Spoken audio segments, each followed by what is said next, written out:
Sa ngalan ng Ama, ng Anak at ng Espiritu Santo. Amen. Sumainyo ang Panginoon. At sumayo rin. Mga kapatid, halinan dumulog sa banalapag ng Panginoon. At upang tayo maging marapat pakibahagi sa ating pagdiriwang, aminin natin ang ating mga kasalanan. Inaamin ko sa makapangyarihang Diyos at sa inyo mga kapatid, lalo ba ako nagkasala sa isip, sa salita at sa gawa at sa aking pagkukulang. Kaya sinasamo ko sa mahal na Birheng Maria, sa lahat ng mga anghel at mga banal, at sa inyo mga kapatid na ako'y panalangin sa Panginoong ating Diyos. Kaawaan tayo ng makapangyarihang Diyos, patawarin tayo sa ating mga kasalanan at patnubayan tayo hanggang sa buhay na walang hanggan. Amen. Panginoon, kaawaan mo kami. Panginoon, kaawaan mo kami. Kristo, kaawaan mo kami. Kristo, kaawaan mo kami. Panginoon, kaawaan mo kami. Panginoon, kaawaan mo kami. Manalangin tayo. Hilingin din natin ang panalangin ng San Ponciano, Santo Papa San Hipolito, isang pari at martir ng simbahan. Ama naming makapangyarihan, ang matiyagang pagtitiis ng iyong mga kinalulugdan ay maglulnawa sa amin yung iba yung pagmamahal. At sa kalooban namin lagi nawa ito maipairal sa ang pananampalatayang may katatagan sa pamamagitan ni Jesus kasama ng Espiritu Santo magpa sa walang hanggan. Amen. Amen.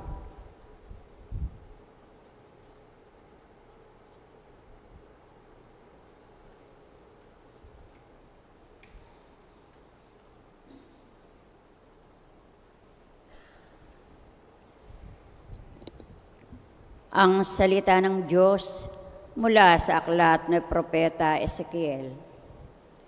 Ito ang sinasabi ng Panginoon, Tao, pakinggan mo ang sinasabi ko sa iyo. Huwag kang tutulad sa kanila na naghimagsik sa akin. Ngumanga ka, kanin mo ito. Nang ako'y tumingala, may nag-abot sa akin ng isang aklat na nakabalumbon.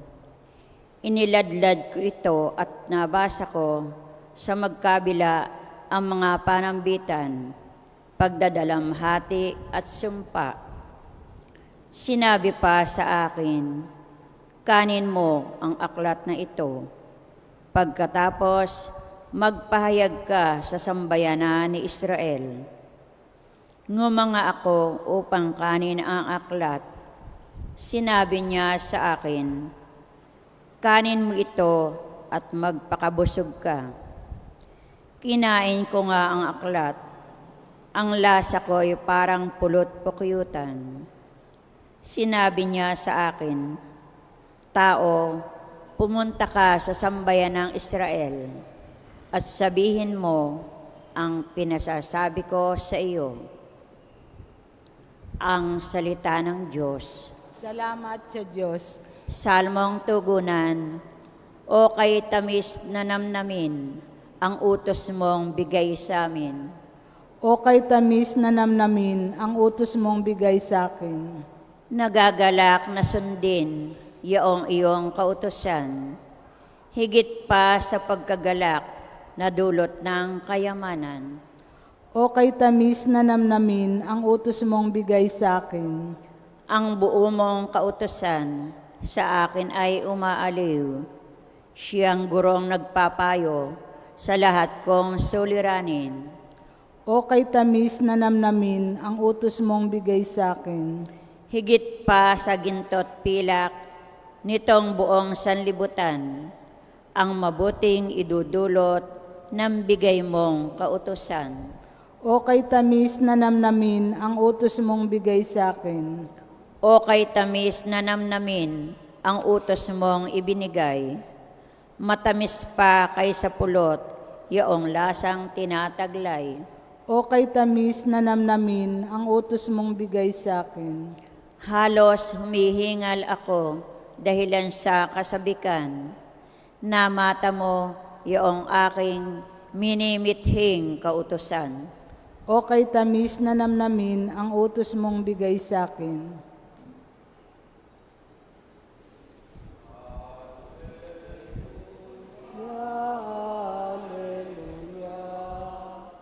Ikain mo, poon nakikinig ako sa iyong Mga salita, Alleluia. Alleluia, Alleluia. Sumainyo ang Panginoon. At sumayo rin. Ang mabuting balita ng Panginoon ayon kay San Mateo. Papuri sa iyo, Panginoon. Nang mga sandaling iyon, lumapit kay Jesus ang mga alagad at nagtanong, "Sino po ang pinakadakila sa karya ng langit?" Tinawag ni Jesus ang isang bata, pinatayo sa harapan nila at sinabi, "Tandaan ninyo ito kapag hindi kayo nagbago tumula sa mga bata, hindi kayo mapabilang sa mga pinagaharian ng Diyos. Ang sinumang nagpapakababa ng gaya ng batang ito ay siyang pinadakila sa pinagaharian ng langit ng Diyos. Ang sinumang tumatanggap sa isang batang ganito dahil sa akin ay ako ang tinatanggap. Ingatan ninyo na huwag hamakin ang isa sa malilit na ito. Sinasabi ko sa inyo, sa langit, ang kanilang mga anghel ay laging nasa harapan ng aking Ama. Ano sa akala ninyo ang gagawin ng isang taong may 100 tupa upang kung maligaw ang isa sa mga iyon? Hindi kaya niya iiwan ng 99 na nanginginain sa kaburulan upang hanapin ang naligaw? Sinasabi ko sa inyo, kapag nasumpungan niya ito, higit niyang ikinagagalak ang isang ito kaysa 99 na hindi naligaw. Gayun din naman, hindi kalooban ng Diyos na inyong amang nasa langit na mapahamak ang isa sa maliliit na ito." Ang mabuting balita ng Panginoon.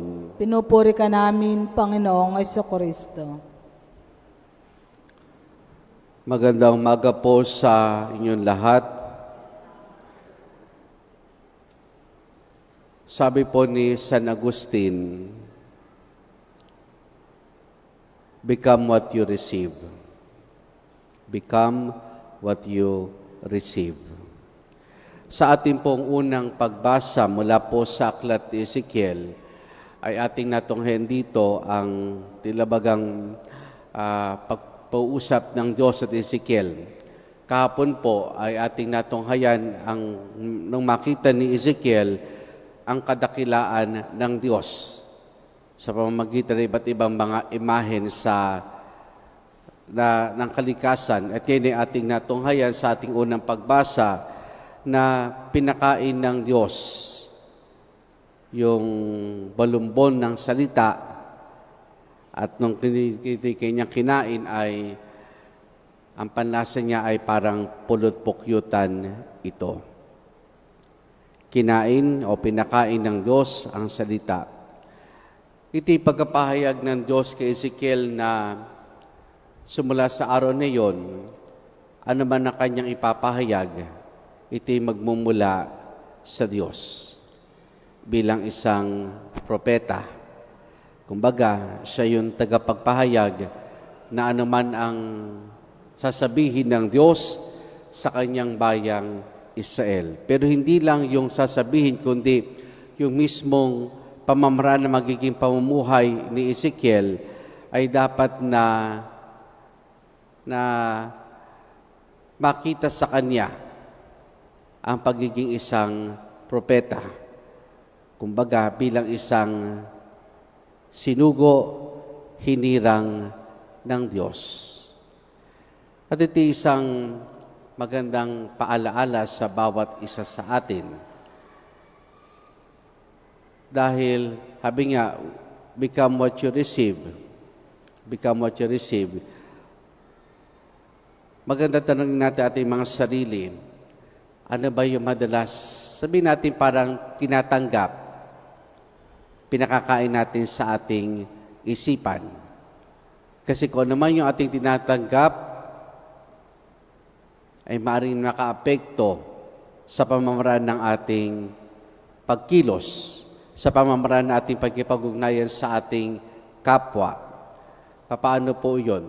Halimbawa po, kung ang laman ng ating isipan ay parating mga fantasies, yung mga nababasa natin, mga napapanood natin, hindi ho malayo na yung mga makita natin ang mundo sa aspeto ng mga fantasies na napapanood natin, nababasa natin. Kumbaga pagka ganun, parating ang nasa ating isipan ay may wishful thinking. Sana ganun na lang ang mundo. Sana ganun na lamang ang mundo. Kung ang madalas naman nating pinapanood, halimbawa, pornografiya,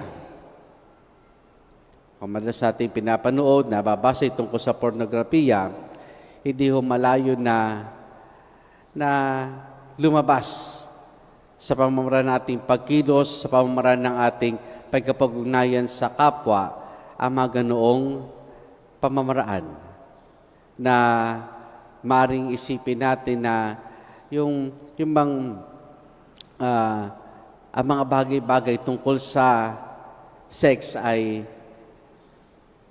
maring natin makuha sa ganong pamamaraan. Kung ang laman naman natin, ang pinakakain naman natin sa ating isipan ay violence, yun ang napapanood natin, yun ang maaring humubog sa ating pagkatao. Kung ano yung tinatanggap natin, yun ay maaring makaapekto sa pamamaraan ng ating pamumuhay. Kaya magandang suriin natin parati ating mga sarili. Ano bang madalas kong napapanood? Ano bang madalas kong binabasa? Sapagkat ang mga ito kahit papaano po ay hindi lang nananatili sa ating isipan, kundi maaring mag-manifest, lumabas sa unti-unti sa pamamaraan ng ating pagkilos, sa pamamaraan ng ating pag-iisip. Become what we receive.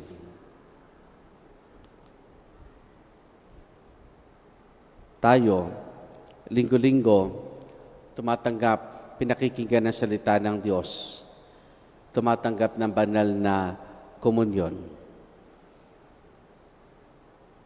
Nakikita ba natin na yung pakikinig at pagkinilas sa salita ng Diyos ay humuhubog sa ating pagkatao? Yung pagtanggap ba natin sa banal na komunyon ay pagpapahayag natin na ang Diyos ang siyang nananahan sa ating mga puso. Maring minsan may mga pagkakamali, pagkukulang pa rin, pero yun nawa ay magbigay sa atin ng halimbawa o inspirasyon sa gitna ng mga tukso na maring maranasan natin sa ating buhay. Alam natin na kung alin ang dapat na sundin, kung alin ang dapat nating isabuhay. At ito'y ang salita ng Diyos, dahil alam natin na sa pamamagitan ng salita ng Diyos at ng banal na komunyon, tayo patuloy na pinananahanan ng ating Panginoon. Si Ezekiel, nung kainin niya ang salita na binigay sa kanya ng Diyos, iti naging bahagi, hindi lamang ng kanyang katawan, kundi ng kanyang buong katauhan.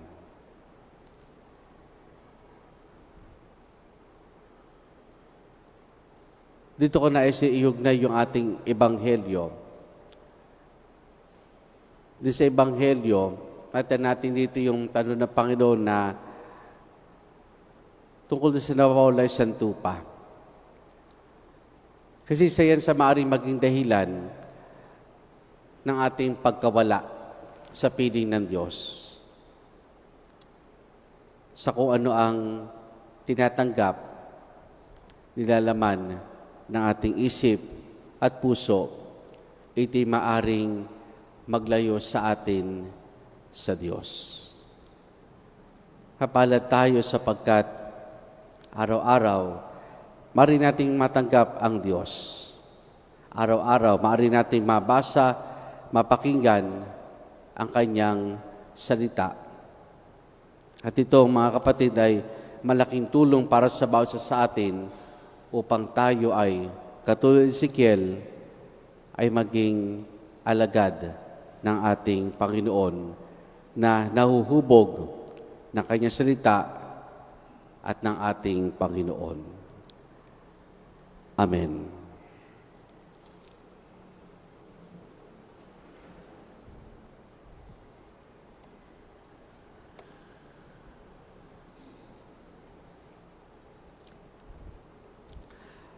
Manalangin tayo sa Ama upang gawin niya tayong karapat-dapat na maging mga minamahal na anak ating itutugon. Punuin nawa kami ng iyong presensya, Panginoon. Punuin nawa kami ng iyong presensya, Panginoon.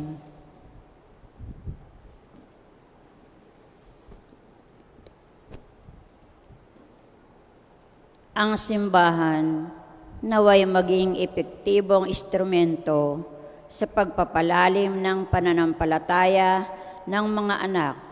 Manalangin tayo sa Panginoon. Punuin nawa kami ng iyong presensya, Panginoon. Ang mga lider ng gobyerno naway magpakita ng malalim na pagkalinga sa pagkakaroon ng magandang kinabukasan ang mga bata at upang ang mga maliliit na ito ay maging ligtas na lahat ng uri ng pang-aabuso. Manalangin tayo sa Panginoon. Punuin nawa kami ng iyong presensya, Panginoon. Ang mga magulang naway mapalaki ng mabuti ang kanilang mga anak ayon sa pinahahalagahang moral at mabigyan sila ng tamang paghuhubog at edukasyon. Manalangin tayo sa Panginoon. Punuin nawa kami ng iyong presensya, Panginoon. Ang mga may sakit at mga matatanda at yaong mga nakaratay na sa kanilang tahanan, naway mabanaag ang kalinga at kasiyahan ng Diyos mula sa mga nag-aaruga sa kanila. Manalangin tayo sa Panginoon. Punuin nawa kami ng iyong presensya, Panginoon. Ang mga yumao, naway walang bahid ng kasalanan na makabalik sa tahanan ng Ama sa langit. Manalangin tayo sa Panginoon. Punuin nawa kami ng iyong presensya, Panginoon. Ating dulog sa Diyos, iba pa nating intensyon at panalangin.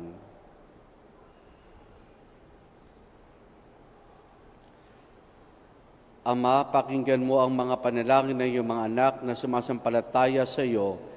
Ipagkaloob mo sa amin ng kababaang loob ng isang bata, sapagkat sa mga katulad nila, ang kaharian ng langit. Hinihiling namin ito sa pamamagitan ni Jesus na aming Panginoon. Amen.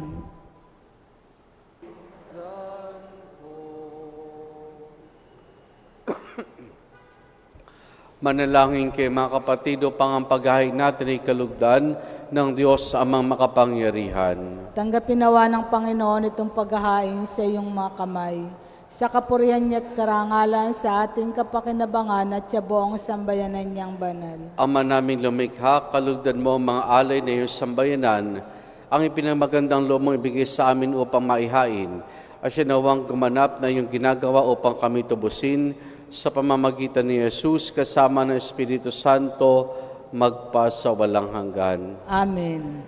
Sumainyo ang Panginoon. At sumayo rin. Taas sa Diyos sa inyong puso at diwa. Tinaas na namin sa Panginoon. Pasalamatan natin ang Panginoong ating Diyos. Marapat na siya ay pasalamatan. Ama naming makapangyarihan, tunay nga marapat na ikaw ay aming pasalamatan. Nasa iyong aming buhay, pagkilos at pag-iral. Sa pamumuhay namin araw-araw, tinatamasa namin iyong pagmamahal. Sa pag-ibig mo yung pinunla sa sangkatauhan, ang Espiritu Santo ay unang aning bigay na anak mo naglagak sa amin, ng katiyakan na kalang mabuhay kami sa pili mo kailanman. Kaya kaisa ng mga anghel, magsisiawit ng papuri sa nang wala humpay sa kalangitan, kami nagbubunyi sa iyong kadakilaan. Santo, Santo, Santo, Panginoong Diyos na makapangyarihan, napupuno ang langit at lupa ng kalwalhatian mo. Hosana, Hosana sa kaitaasan, Hosana, Hosana sa kaitaasan. Pinagpala ang naparirito sa ngalan ng Panginoon. Hosana, Hosana sa kaitaasan, Hosana, Hosana sa kaitaasan. Ama naming banal, ikaw ang bukal ng tanang kabanalan. Kaya sa pamamagitan ng iyong Espiritu, gawin mong banal ang mga kaloob na ito upang para sa amin, maging katawan at dugo ng aming Panginoong Hesukristo. Bago niya pinagtiis ang kusang loob na maging handog, hinawakan niya ang tinapay. Pinasalamatan kaniya, pinaghati-hati na yon. Iniabot sa kanya maalagad at sinabi, tanggapin ninyo lahat ito at kanin itong aking katawan na ihahandog para sa inyo.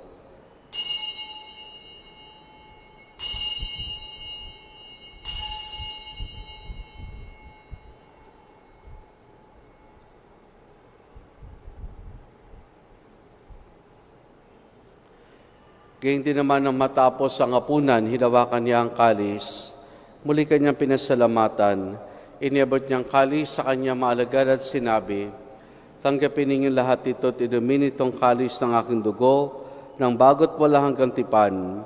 Ang aking dugo na ibubuhos para sa inyo at para sa lahat sa kapagpapatawad ng mga kasalanan. Gawin ninyo ito sa pag-alaala sa akin.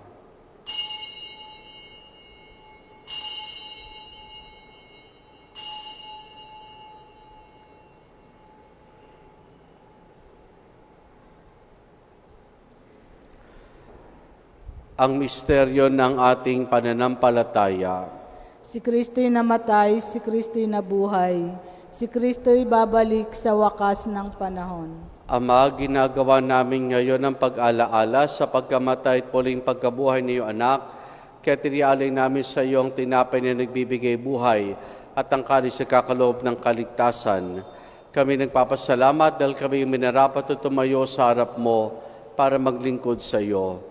Isinasamo namin kami magsasalo-salo sa katawan at dugo ni Kristo ay mabuklod sa pagkakaisa sa pamamagitan ng Espiritu Santo. Ama, lingapin mo ang simbahan laganap sa buong daigdig, puspusin mo kami sa pag-ibig kesa ni Leo naming Santo Papa at i-Dennis sa aming obispo at ng tanang kaparian. Alalahanin mo rin mga kapatid naming nahimlay na may pag-asang sila'y muling mabubuhay, gayon din ang lahat ng mga pumanaw at mga kaluluwa sa purgatorio. Kaawaan mo sa patuloyin sa iyong kaliwanagan. Kaawaan mo at pagindapati kaming lahat na makasalo sa iyong buhay na walang wakas.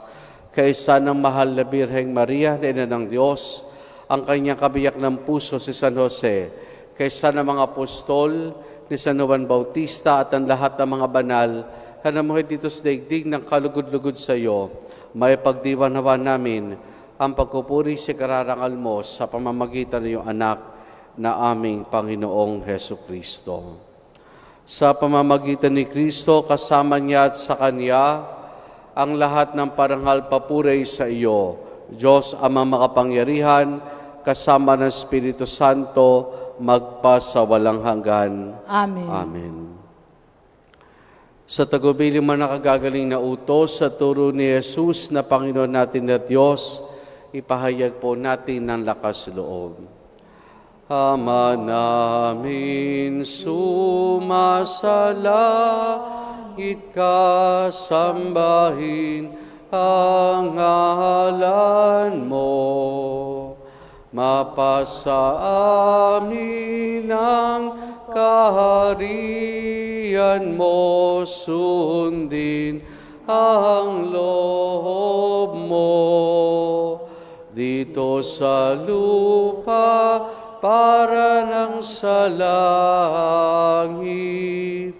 Bigyan mo kami ngayon ng aming kakanin sa araw-araw, at patawarin mo ang aming mga sala para ng pagpapatawad namin sa nagkakasala sa amin. At huwag mo kaming ipahintulot sa tukso, at yadya mo kami sa lahat ng masama. Hinihiling namin kay Medias sa lahat ng masama, pagkalooban ng kapayapaan araw-araw, iligtas sa kasalanan, at ilihos lahat ng kapahamakan, samantalang aming masayang pinananabikan ang dakilang araw ng pagpapahayag ng tagapagligtas naming si Jesucristo. Sapagkat sa iyo ang kaharian, ang kapangyarihan at ang kapurihan magpasawalang hanggan. Amen. Panginoong Jesucristo, sinabi mo sa mga apostol, kapayapaan ang iniwan ko sa inyo, ang aking kapayapaan ibinibigay ko sa inyo. Tunghayan mo ang aming pananampalataya at huwag ang aming mga pagkakasala. Pagkalooban mo kami ng kapayapaan at pagkakaisa ayon sa iyong kalooban, kasama ng Espiritu Santo magpasawalang hanggan. Amen. Ang kapayapaan ng Panginoon ay lagi nawang sumainyo. At sumayo rin. Mga kapatid, baghangad at pagbahagi po tayo ng kapayapaan ni Jesus sa isa't isa. Peace be with you po. Kordero ng Diyos na nag-aalis ng mga kasalanan ng sanlibutan, maawa ka sa amin. Kordero ng Diyos na nag-aalis ng mga kasalanan ng sanlibutan, maawa ka sa amin. Kordero ng Diyos na nag-aalis ng mga kasalanan ng sanlibutan, ipagkaloob mo sa amin ng kapayapaan.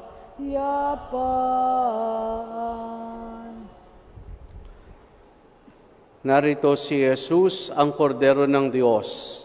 Siya nag-aalis sa mga kasalanan ng sanlibutan.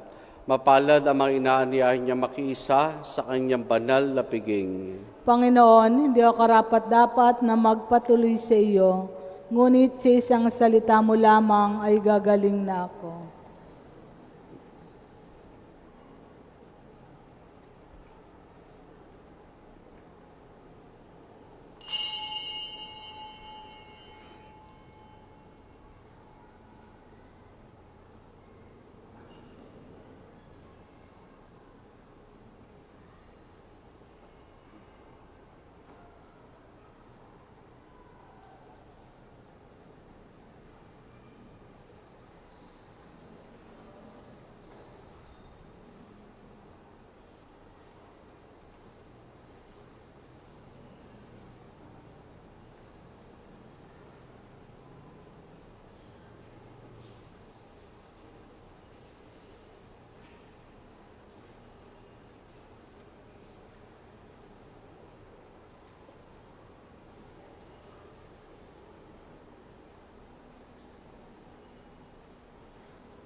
Manalangin tayo.